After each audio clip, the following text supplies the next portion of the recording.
existing zone, but it doesn't change that he's applying for the use. The use wasn't permitted in either zone. The lands are designated mixed commercial residential in our official plan, and certainly that designation provides for commercial uses, residential uses, institutional uses, and it does encourage the retention of existing commercial businesses in this designation.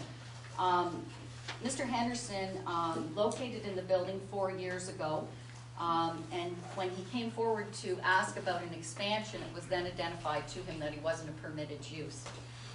So he agreed to submit the rezoning application to allow himself the expansion possibilities. Certainly it fits within the intent of the official plan. He has his own access to Highway 21. He is in a group of 2 businesses there, and there are businesses scattered all the way along Highway 21 in this location. He certainly has enough area, as far as I can tell, on the site for parking for both, probably his existing and the expanded, because most of what he's expanding is shop area and warehouse area, so it doesn't require a lot of parking, basically parking for his employees.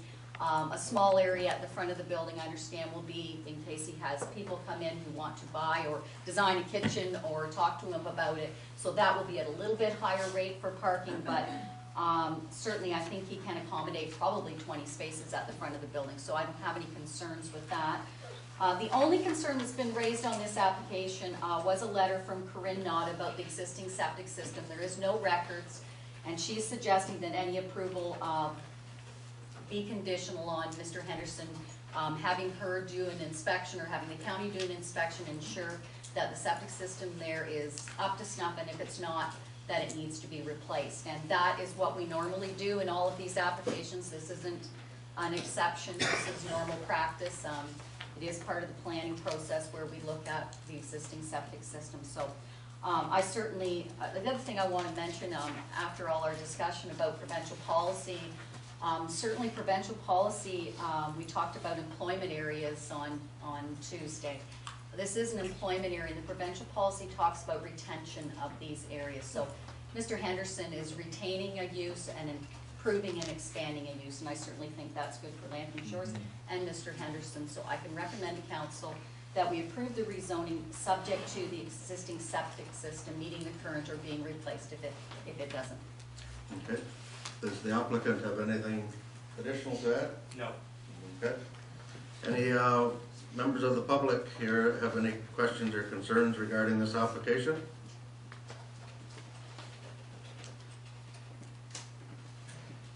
Seeing none, any members of council have any questions or concerns? Councillor Russell. I'd just like to congratulate Jason for making an expansion in business and making new jobs. Thank you. Congratulations. Okay. Seeing no other questions from either the public or council, I would ask that we close the public meeting and reconvene our council meeting. Councillor Russell, Deputy Mayor Day. All in favor of that? That's carried. And there's a recommendation on page 83. Councillor Bonstein. I'm going to move that. Deputy Mayor Day. Seconded. Any questions? All in favor of that? That's carried. Thank you. There'll be an appeal period and all that stuff, but I guess that has to be. Once the septic system is inspected, I'll bring the bylaw back for council to authorize its implementation. Thank you. And that, as has been mentioned here, it's good to see a business expanding. So, you're at 8.2 and 8.3 have been done. We're all the way down to 8.4 already. Director of Community Services Report 39, Lantern Shores Harbor Committee. There's a recommendation on page 93. And that's dealing with, there's some terms of reference for Harbor Committee and a possible makeup of the committee. Talk about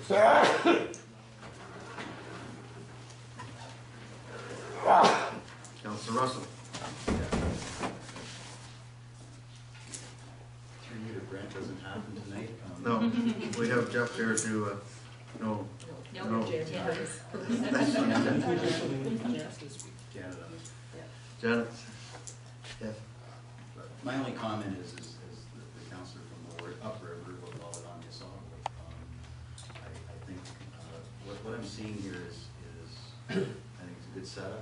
It's what we asked for. I'm just not sure. I'd really like to see people from the area, but I'd also like to see people from the area upriver as well representing on this committee. I just have a problem with, I think to be consistent, it says to remain consistent on page 94, Mr. Mayor.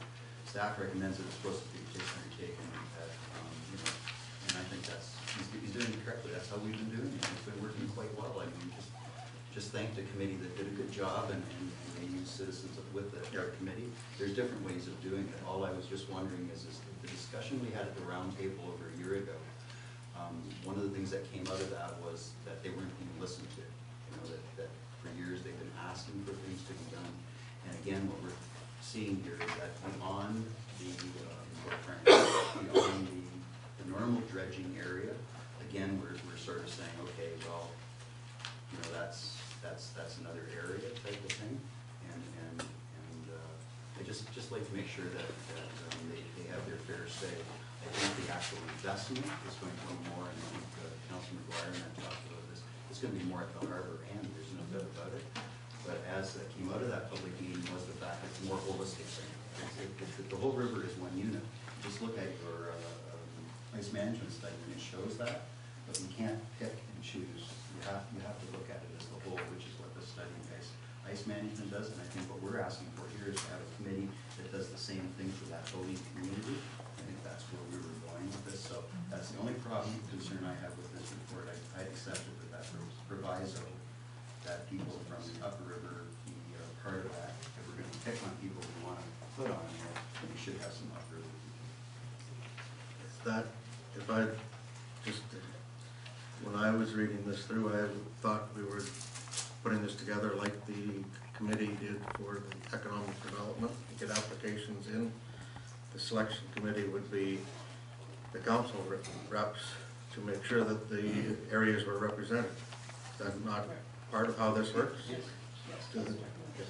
Yeah. All I'm saying is that we do have a paragraph here that talks about dockers. Dockers are not taxpayers.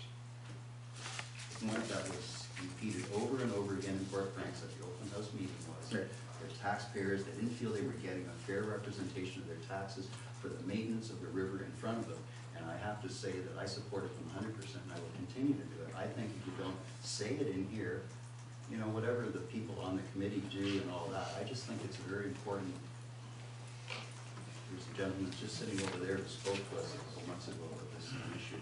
And I think the reality is it's just something I wanted to bring to our attention. I think this is a good report and it's Except.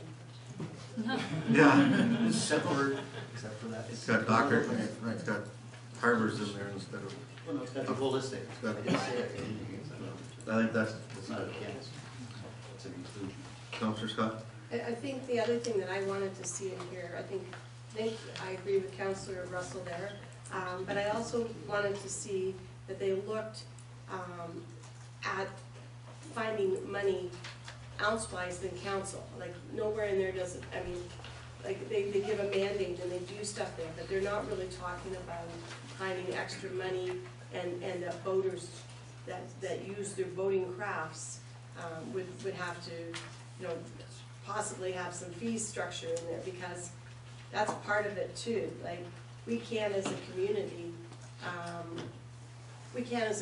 afford to pay the whole shot. So yeah, but it doesn't really say that in there, and I think that people have to understand that we need the upstream, we need Grand Bend, we need Port Franks, and I think somewhere along in there you're going to have to do surveys. And actually, I'd like to see both harbor masters there, at least as either part of the committee or as part of the reference of the committee, to be there, right? Yeah. Because they're the ones that deal with the non-residential boaters. They're the ones that get the everyday people coming in. So whether they sit on the committee or, what do you want me to call it, staff? Okay, well, staff. Yeah. In that Councillor Vaughn still talked to me about the same thing prior to the meeting. Yeah. I just You think have that the they're same- very important people because they know the